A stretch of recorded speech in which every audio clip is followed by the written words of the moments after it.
Open borders, open markets, an interconnected world. But has the coronavirus and Great Lockdown made all that history?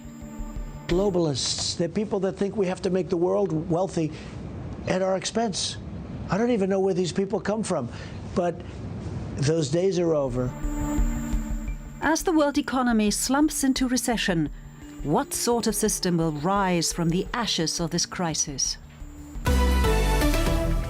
For years, there's been a growing backlash against globalization. Now the virus has put the entire system at risk. Question is, for better or worse?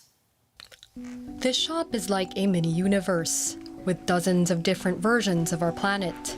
A good place to pause for thought. What's happening to our world? Is the coronavirus killing globalization? Observers say we're facing three scenarios.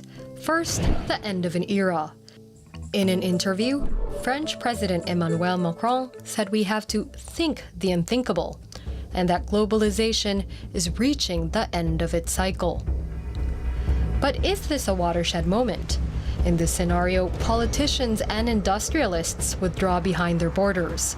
Companies localize supply chains, repatriate manufacturing, and stockpile supplies. Some leaders have been calling for nationalism for a while. The future does not belong to globalists. The future belongs to patriots. The future belongs to sovereign and independent nations. Some say that's nonsense. They expect things to pick up where they left off. In this scenario, the world goes back to what it does best: turbo-capitalized, high-volume, high-speed trade. The intricate networks of supplies, goods, and profits have proven themselves for many. Travel and data transfers have never been so easy. Why change that? Globalization is an external factor. It's not to blame for the virus. So it's hard to imagine everyone would go without the benefits of globalization due to something from beyond the system, to put pressure on finances, prices, and costs. And so the wheel keeps turning. After all, how can you simply divorce the world from globalization? People talk a lot about decoupling, or they talk about the end of globalization, and it's really a buzzword that has very little practical meaning. The internet, financial flows, the way supply chains are constructed, it's very difficult to think of a future where all of that is eliminated. Difficult, yes, but impossible? Some analysts point to a potential reshaping of globalization, a new normal founded on morals and reason. The crisis could be the moment to push a green economy, a global Green Deal.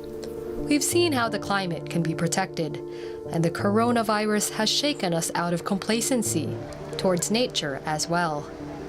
We're in a moment where things are in flux, there's a lot of uncertainty, anything could happen. That window will close in the next 6 months to a year. And then we'll be just back to wherever we land after that period.